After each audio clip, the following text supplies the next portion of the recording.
This is Dr. Shafiq Shima. I'm professor and head of nephrology at Allama Iqbal Medical College and diplomat American Board of Nephrology. Today we will talk about acid-base disturbances, made ridiculously simple. What we would do is we will divide this topic into three different parts.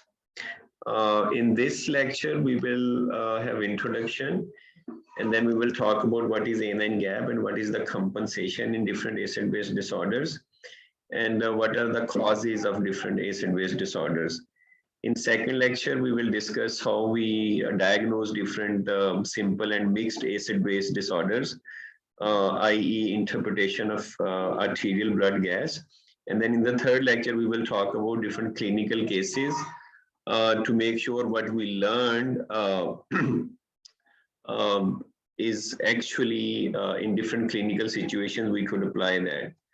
So as we all know, metabolic acidosis is a process that causes primary decrease in plasma bicarbonate concentration.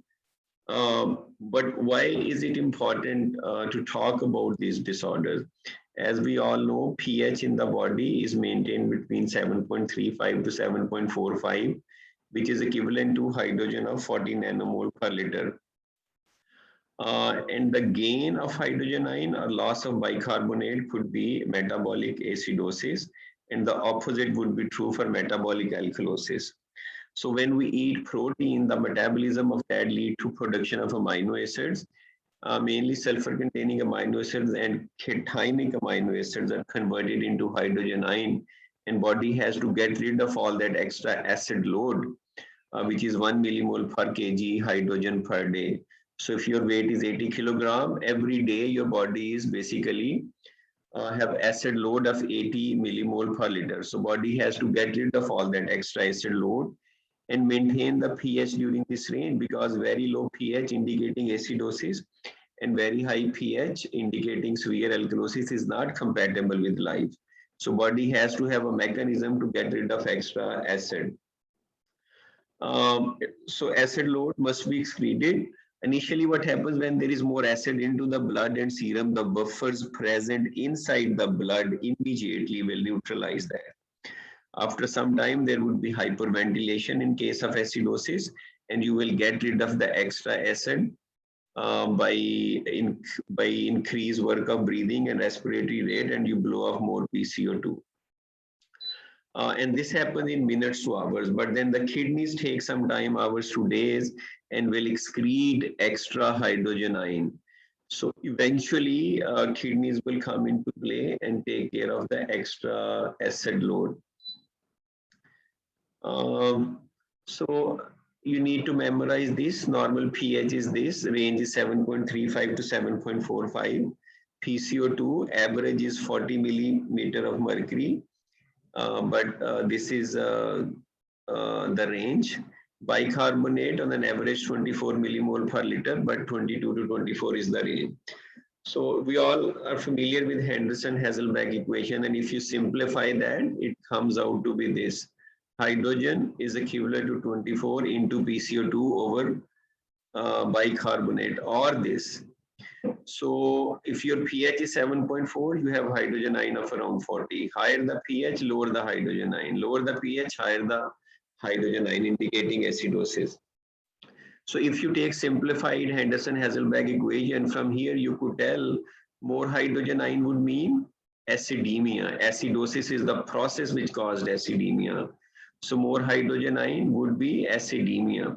So acidosis or acidemia would be either high hydrogen ion and low pH, and it could result from either if the PCO2 is very high, which is an acid, or bicarbonate is low. So if this goes up or this goes down, hydrogen ion goes up or pH goes down, that is acidemia. And alkalemia is opposite to that.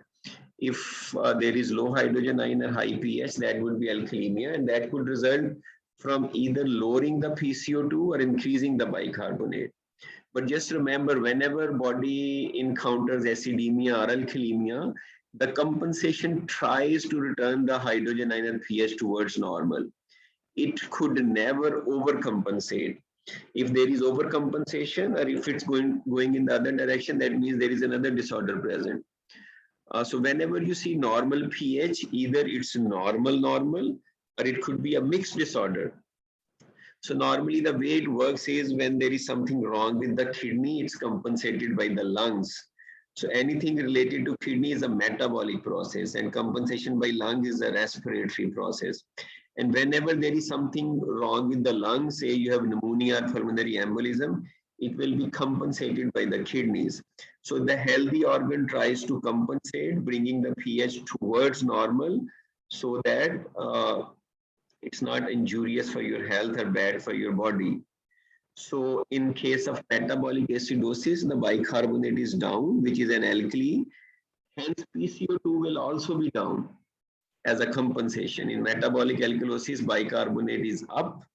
So PCO2 as a compensation will also go up. In respiratory acidosis, it would be opposite. The primary disorder is with the lungs, so PCO2 will go up, and the kidneys will try to retain more bicarbonate. And same is true with respiratory alkalosis. Less PCO2 in the body, say it happens in pulmonary embolism, and body will try to decrease the bicarbonate by getting rid of it through the kidneys. So this is different compensation formulas for metabolic acidosis, alkalosis, respiratory acidosis, and alkalosis. Just remember, you don't need to memorize this. You could always open up the book and look into that. But I'll give you one example. In metabolic acidosis, so PCO2 will decrease 1.2 for every 1 milli equivalent per liter decrease in bicarbonate. And in metabolic alkalosis, the result would be opposite. But respiratory disorders are either acute and chronic, and compensation will be less in cases of acute and more in chronic, because then kidney have more time to adapt to the new situation. So for example, acute respiratory acidosis, bicarb will increase by 1 milli equivalent for each 10 millimeter mercury increase in PCO2. But for chronic, it will increase by 4 milli equivalent. So you need to know if the process is acute and chronic. Again, you don't need to memorize this. So what is anion gap? Anion gap is basically unmeasured anions, and it's calculated as sodium minus chloride plus bicarbonate. You don't take into consideration potassium because it contributes very little. Normal anion gap is around 10 to 12. And you also have to correct it for low albumin, and this is the formula. So if somebody has low serum albumin, you have to use this formula, and anion gap, you have to come up with the corrected anion gap.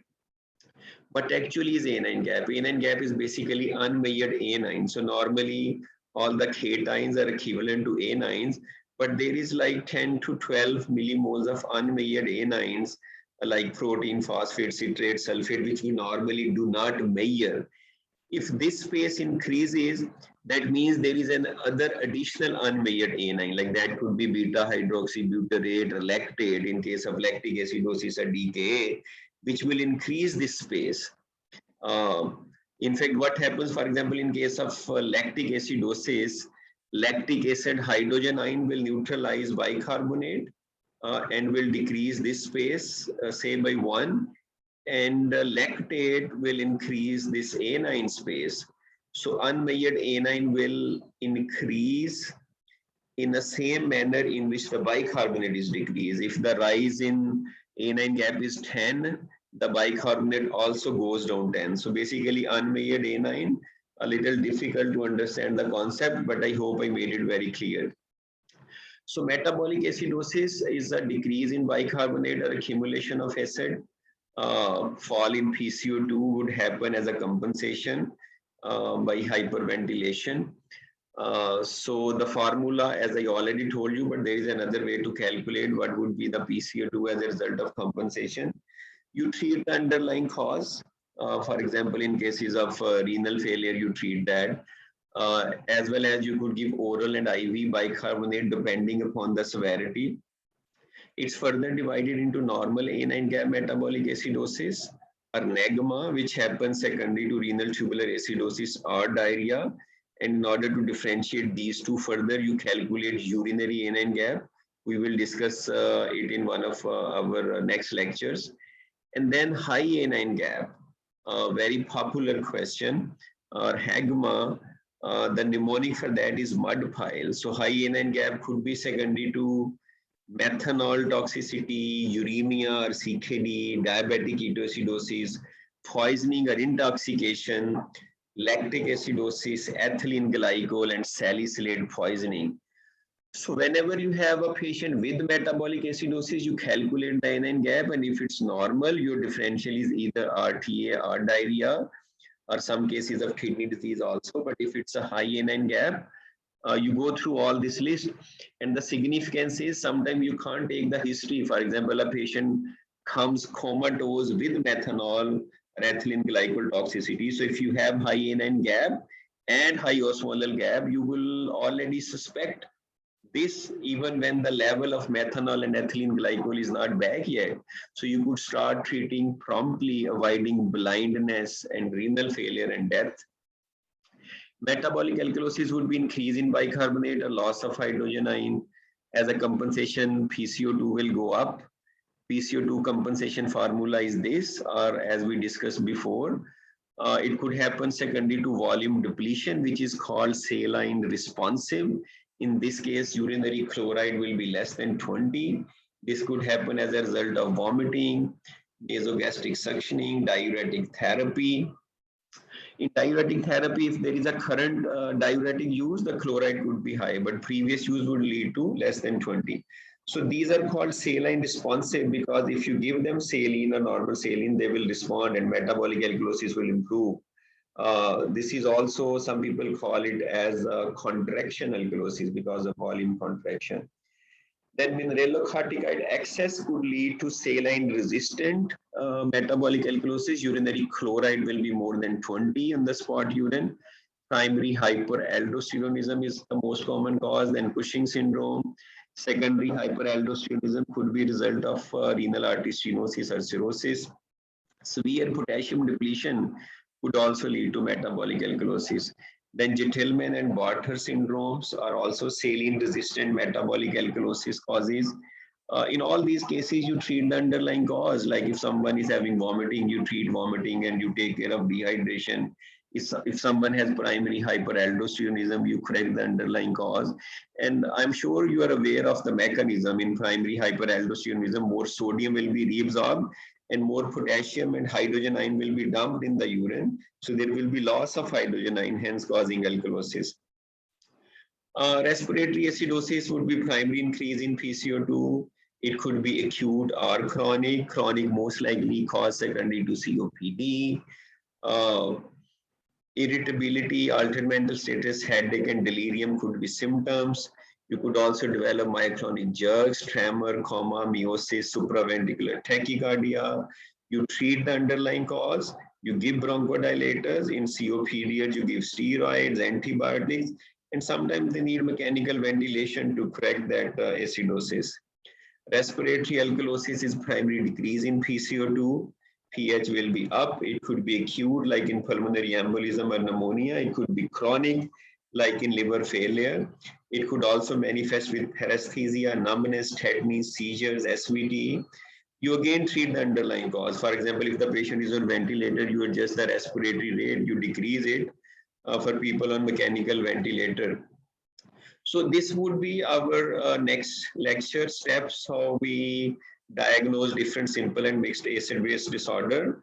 With that, I would end this lecture and I hope you liked it. Please share it with other people and subscribe our channel and tune up for the next lecture, inshallah, pretty soon. Thank you very much. Let me stop this recording. And this was Dr. Chima. Khuda Hafiz.